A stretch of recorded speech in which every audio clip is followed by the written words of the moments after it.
Assalamualaikum warahmatullahi wabarakatuh. Perkenalkan, saya Nani Salmisal Sabila, NPM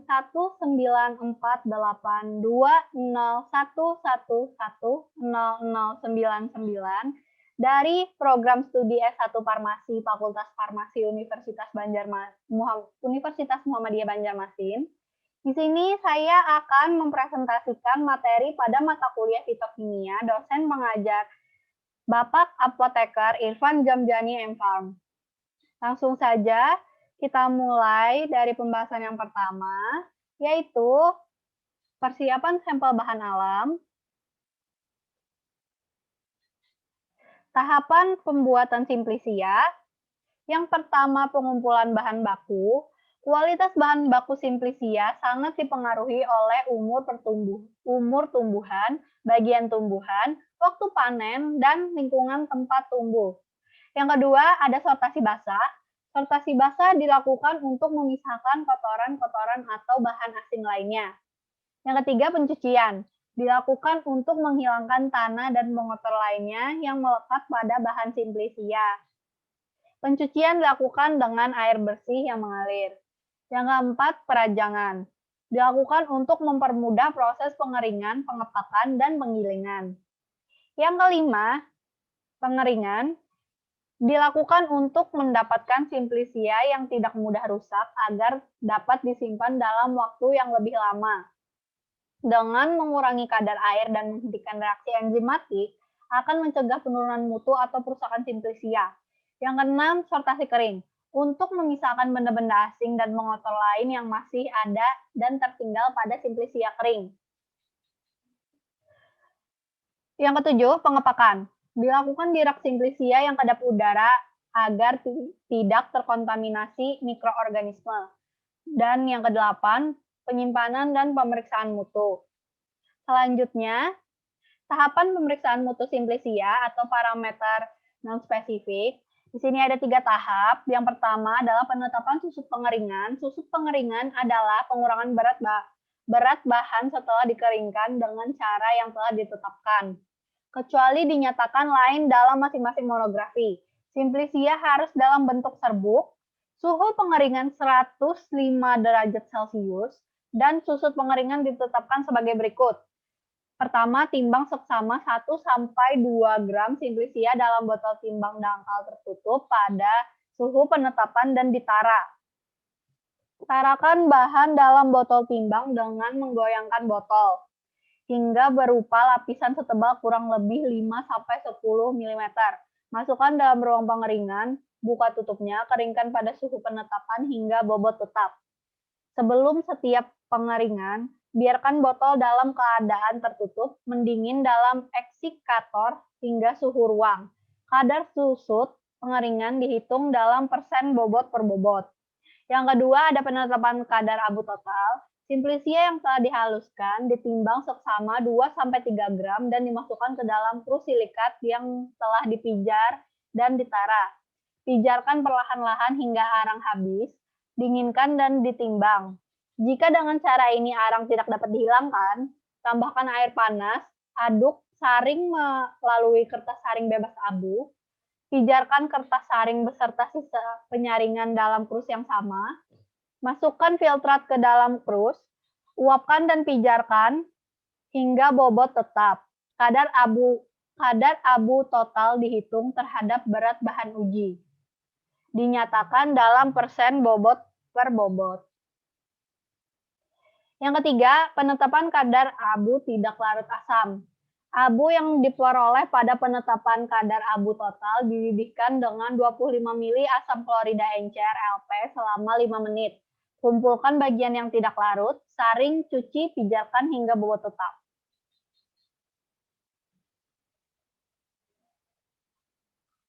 Selanjutnya adalah ekstraksi, metode maserasi, dan soklatasi. Penyarian adalah peristiwa pemindahan massa zat aktif yang semula di dalam sel ditarik oleh cairan penyari sehingga terbentuk larutan zat aktif dalam cairan penyari tersebut. Penyaringan merupakan proses pemisahan di mana suatu zat terdistribusi ke dalam dua pelarut yang tidak saling bercampur. Selanjutnya adalah prinsip dari metode maserasi dan sokletasi. Yang pertama, prinsip maserasi. Maserasi merupakan proses perendaman sampel menggunakan pelarut organik pada temperatur ruangan. Pada proses perendaman, sampel tumbuhan akan mengalami pemecahan dinding dan membran sel akibat perbedaan tekanan antara di dalam dan di luar sel, sehingga metabolit sekunder yang ada dalam sitoplasma akan terlarut dalam pelarut organik. Yang kedua adalah prinsip dari sokletasi. Metode ekstraksi sokletasi merupakan suatu metode pemisahan zat dari campurannya dengan pemanasan. Pelarut yang digunakan akan mengalami sirkulasi. Dibandingkan dengan cara maserasi, ekstraksi sokletasi memberikan hasil ekstrak yang lebih tinggi. Di sini ada contoh gambar dari yang atas adalah proses maserasi dan yang di bawah adalah sokletasi. Bisa dilihat. Ya, lanjut. Kriteria pemilihan pelarut. Yang pertama, memiliki daya larut dan selektivitas terhadap solut yang tinggi. Pelarut harus dapat melarutkan komponen yang diinginkan sebanyak mungkin dan sesedikit mungkin melarutkan bahan pengotor.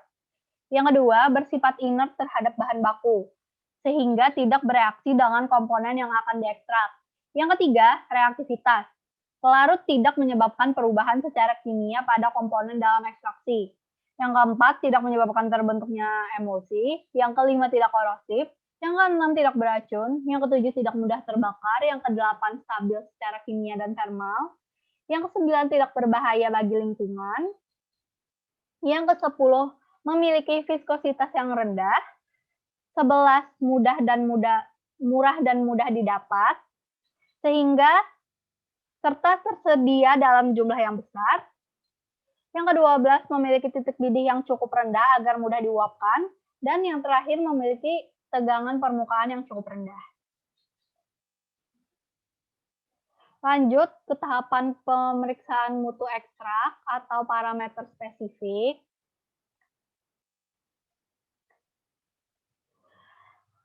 Di sini ada 4 tahapan. Yang pertama, organoleptis.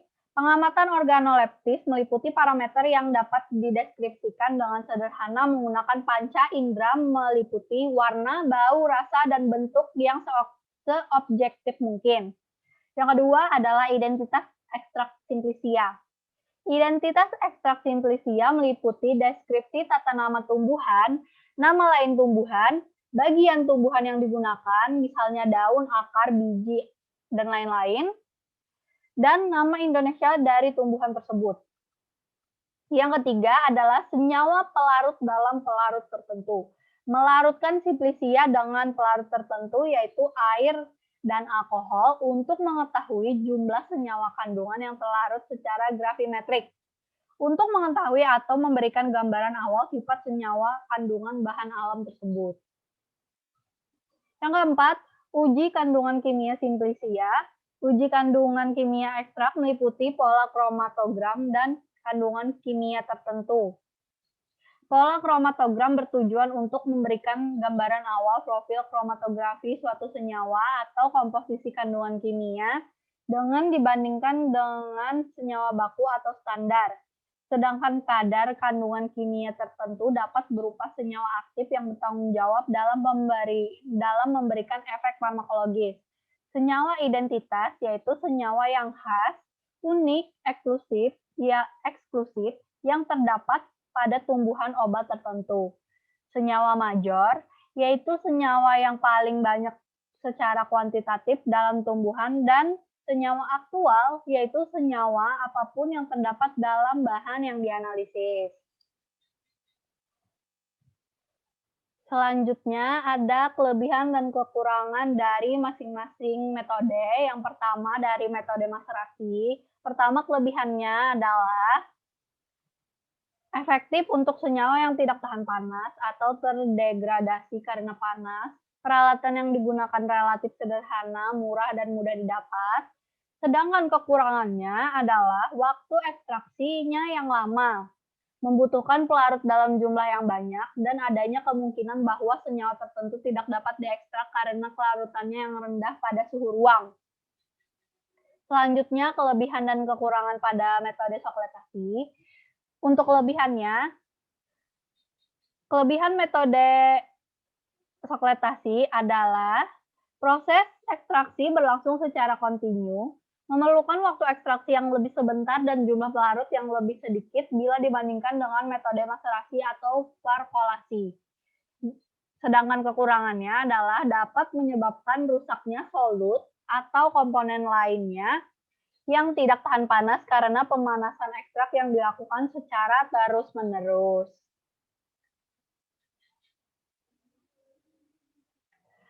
Selanjutnya, screening fitokimia.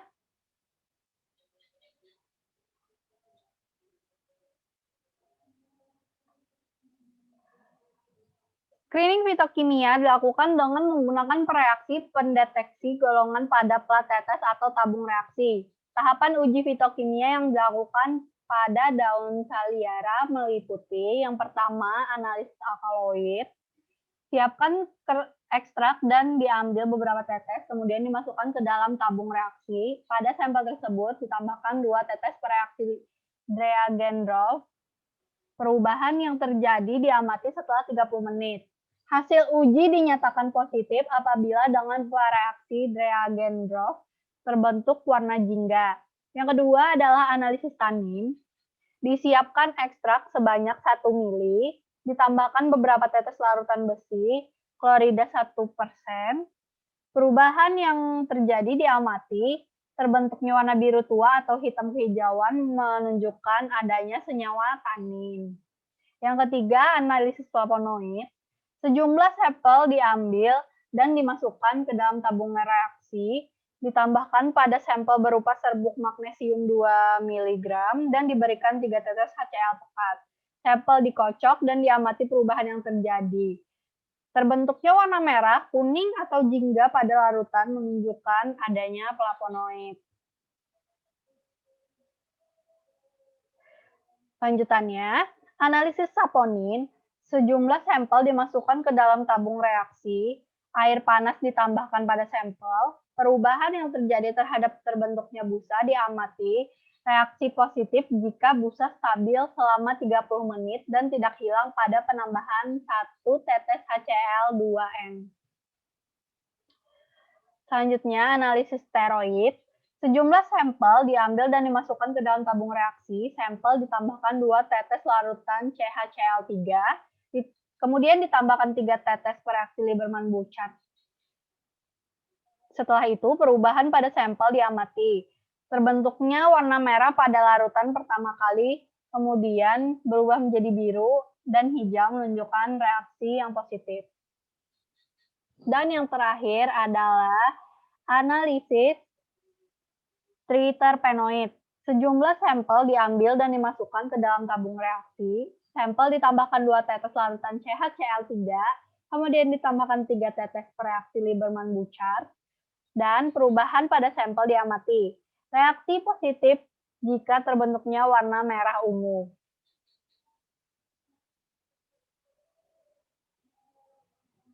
Lanjut ke ekstraksi cair-cair. Di sini ada pengertian dan prinsipnya. Pengertiannya, ekstraksi cair-cair merupakan suatu teknik di mana suatu larutan, biasanya dalam air, dibuat bersentuhan dengan suatu pelarut kedua yang biasanya organik, yang pada hakikatnya tak bercampur dengan larutan pertama, sehingga satu atau lebih zat terlarut atau solut dari larutan pertama berpindah ke dalam pelarut kedua.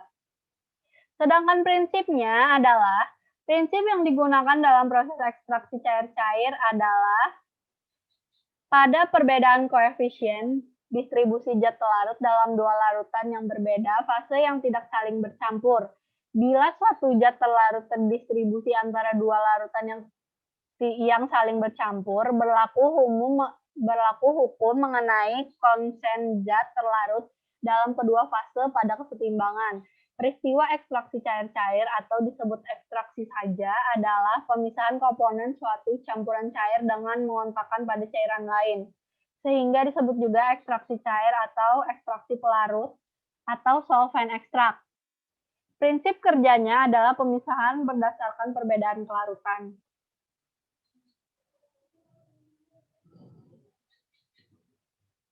Lanjut, kromatografi lapis tipis atau KLT.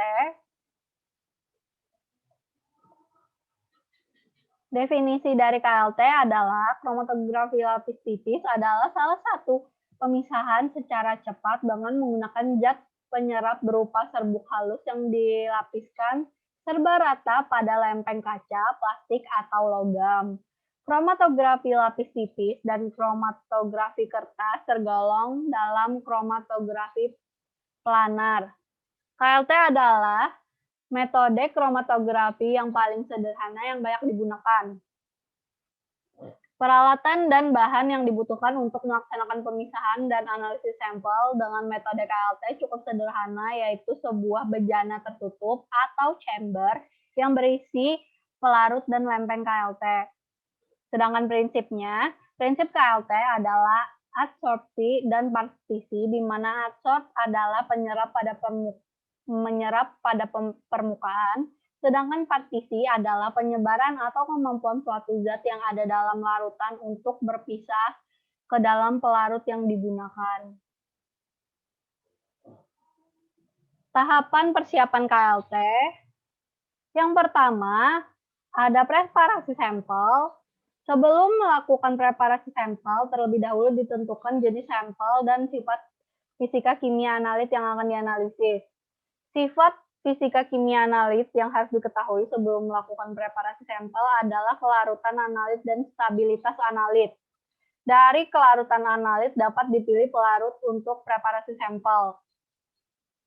Stabilitas analit menentukan cara preparasi sampel. Misalnya, untuk analit yang tidak stabil pada suhu tinggi, dihindari adanya pemanasan pada preparasi sampel. Pada ekstraksi sampel dengan ultrasonic degasser, sebaiknya alat diatur pada suhu normal tanpa pemanasan. Yang kedua, ada penanganan lempeng KLT. Lempeng KLT bersifat rapuh dan harus ditangani dengan benar, mulai dari pembukaan kemasan sampai ke tahap dokumentasi. Pendukung sorben yang paling umum digunakan pada lempeng KLT adalah aluminium foil, film plastik, dan piring kaca. Lempeng tersebut digunakan untuk berbagai tujuan dan penanganan masing-masing jenis pendukung sorben berbeda-beda. Pemotongan lempeng KLT dengan pendukung aluminium foil dapat menggunakan gunting. Saat memotong lempeng dengan pendukung aluminium foil, sudut gunting harus diperhatikan. Pemotongan lempeng dengan pendukung kaca dapat menggunakan alat memotong kaca khusus seperti teomori. Pengambilan dan pemindahan lempeng dilakukan dengan hati-hati, yaitu dengan memegang bagian tepi dari lempeng. Pada saat penanganan, lempeng diusahakan tidak meninggalkan sidik jari ataupun keringat pada sorben lempeng KLT. Dan juga jangan meletakkan benda di atas sorben lempeng KLT karena benda tersebut dapat meninggalkan kotoran pada lempeng KLT. Yang ketiga, penanganan eluen. Pemilihan eluen merupakan faktor yang penting yang paling berpengaruh pada sistem KLT.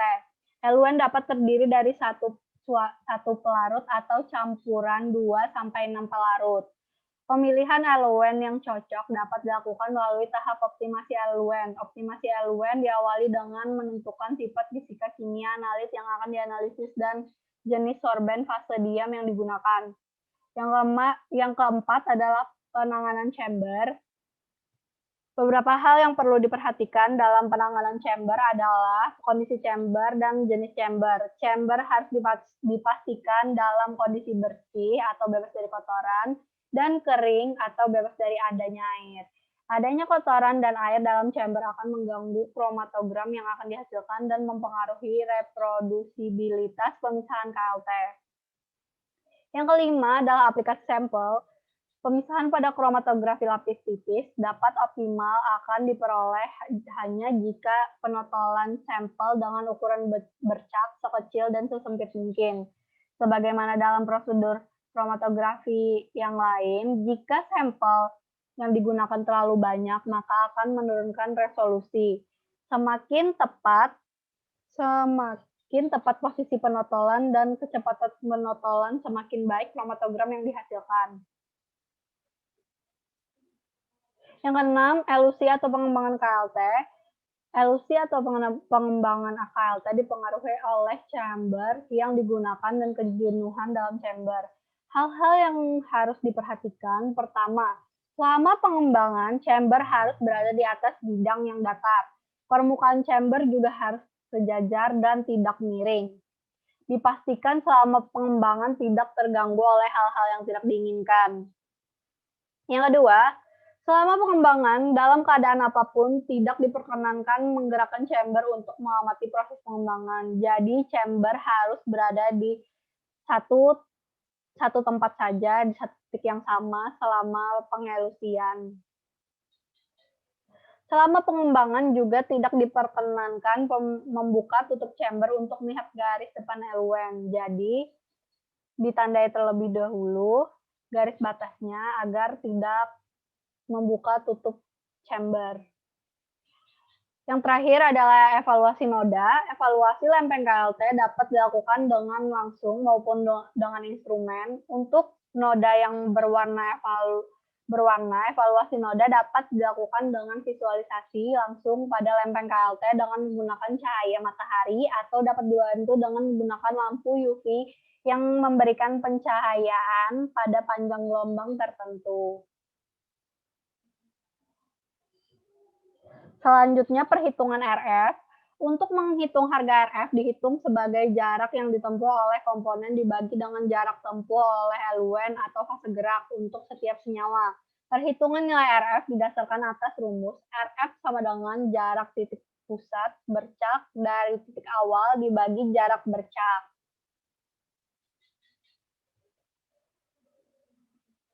Selanjutnya, materi kristalisasi dan rekristalisasi.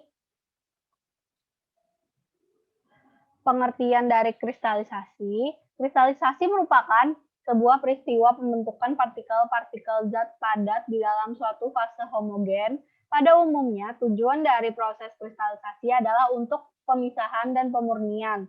Pada proses kristalisasi, kristal dapat diperoleh dari lelehan atau melt crystallization, atau larutan atau crystallization from solution. Dari kedua proses ini, yang paling banyak dijumpai di industri adalah kristalisasi dari larutan. Pengertian dari rekristalisasi. Rekristalisasi adalah teknik pemurnian suatu zat padat dari campuran atau pengotornya yang dilakukan dengan cara mengkristalisasi kembali zat tersebut setelah dilarutkan dalam pelarut atau solvent yang sesuai.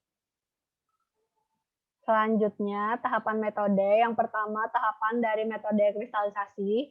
Pemurnian padatan dengan kristalisasi didasarkan pada perbedaan dalam kelarutannya dalam pelarut tertentu atau campuran pelarut.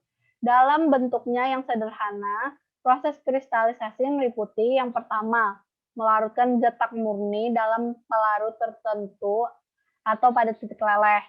Yang kedua, menyaring larutan panas dari partikel bahan tak terlarut. Yang terakhir, memisahkan kristal dari larutan supernatan.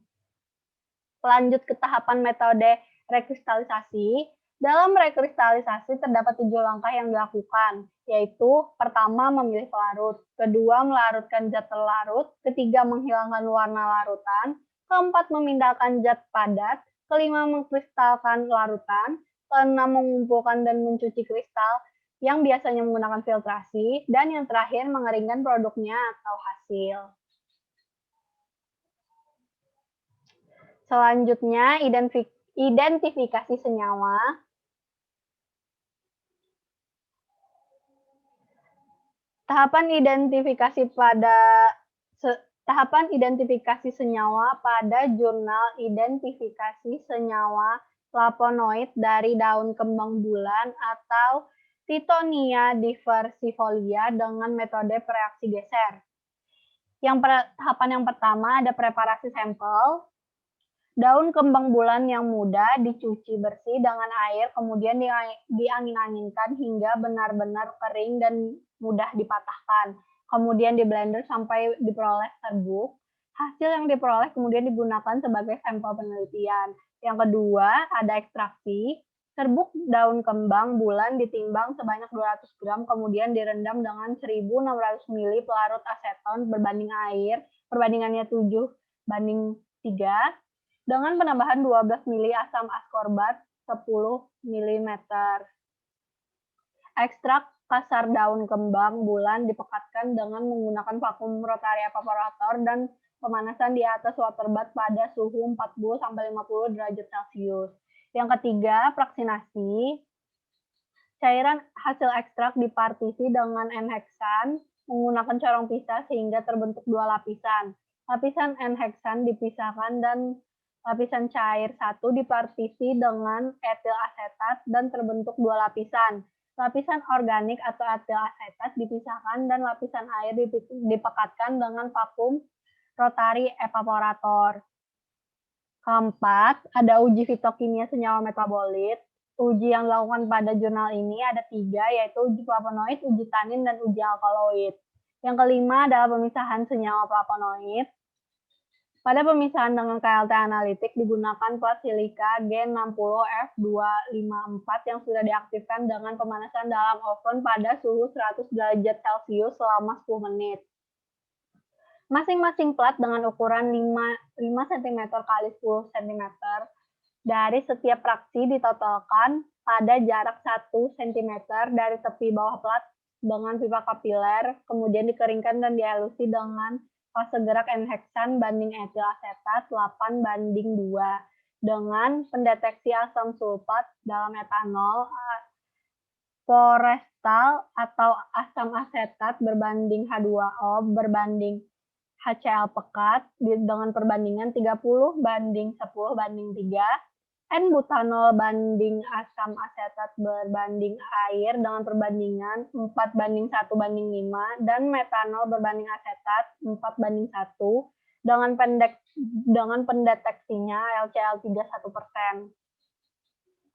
Setelah gerakan larutan pengembangan sampai pada garis batas, elusi dihentikan. Selanjutnya dengan memperhatikan bentuk noda pada berbagai larutan pengembangan ditentukan perbandingan larutan pengembangan yang paling baik untuk keperluan KLT preparatif. Noda yang terbentuk diperiksa dengan lampu UV pada panjang gelombang 254 nanometer dan 366 nanometer. Dan yang keenam ada identifikasi senyawa flavonoidnya. Selanjutnya, prinsip identifikasi senyawa yang dilakukan yaitu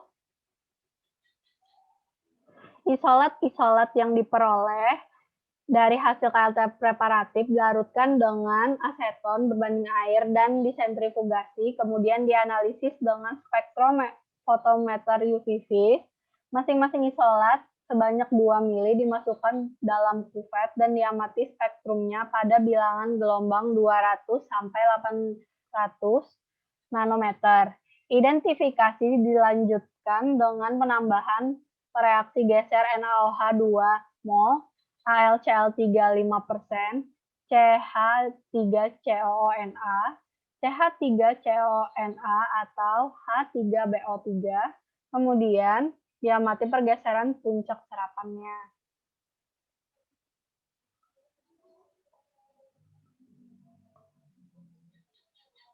Ini merupakan referensi dari materi yang saya buat.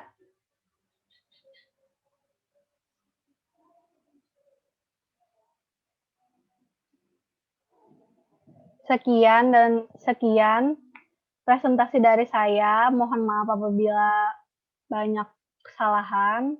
Terima kasih. telah menonton. Jangan lupa di like, comment, and subscribe. Terima kasih.